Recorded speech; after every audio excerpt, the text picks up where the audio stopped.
মা বাবার সাথে সম্মানজনক কথা বলো। ওয়াকুল্লাহুমা কাওলান কারীমা, সম্মানজনক কথা বলো। মাথায় ঝাঁকি দিয়ে রাগ করে চোখ মোটা করে কথা বলো না।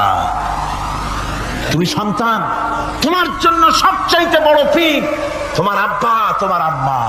আল্লাহ পাক বলছেন শোনো, ওয়াকাদা রাব্বুকা আল্লা তা'বুদু ইল্লা ইয়্যাহু ওয়া বিল ওয়ালিদাইনি ইহসানা।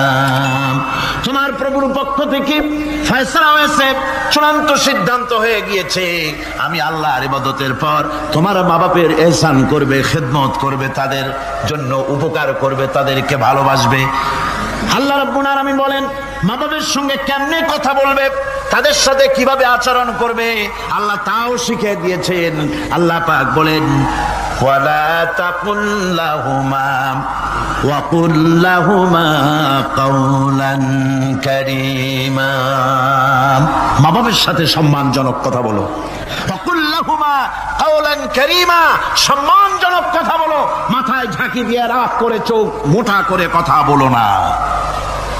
তুমি সন্তান, তোমার জন্য সবচাইতে বড় পীর তোমার আব্বা, তোমার আম্মা। ঠিক কিনা কর? ছেলের জন্য, মেয়ের জন্য, সন্তানের জন্য সবচাইতে বড় পীর কে? বাপ মা। এটা ভালো করে মনে রাখতে হবে। আপনার মাওলানা সাহেবদের দোয়া, পীর সাহেবদের দোয়া কবুল হতেও পারে, নাও হতে পারে। 50-50 সম্ভাবনা আছে, আবার সম্ভাবনা নাই।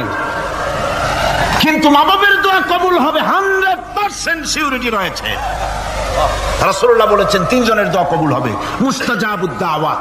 কয়জনের দোয়া কবুল হবে? আল্লাহ রাব্বুল আলামিনের হাবিব বলেন 3 জনের দোয়া কবুল হবে আল্লাহর দরবারে। তার মধ্যে একজন হলেন মাজলুম ব্যক্তি, যে ব্যক্তি অত্যাচারিত, যে ব্যক্তি মুসাফির, প্রবাসী, তার দোয়া কবুল হবে। আর মা বাপ যদি সন্তানের জন্য দোয়া করে, ওই দোয়া আল্লাহ রাব্বুল আলামিনের দরবারে মঞ্জুর হয়ে যায়।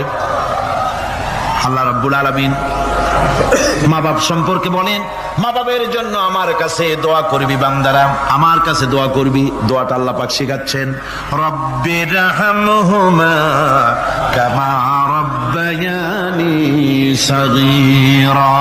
পড়েন সবাই, রব্বিরহামহুমা কামা রাব্বায়ানি সাগীরা।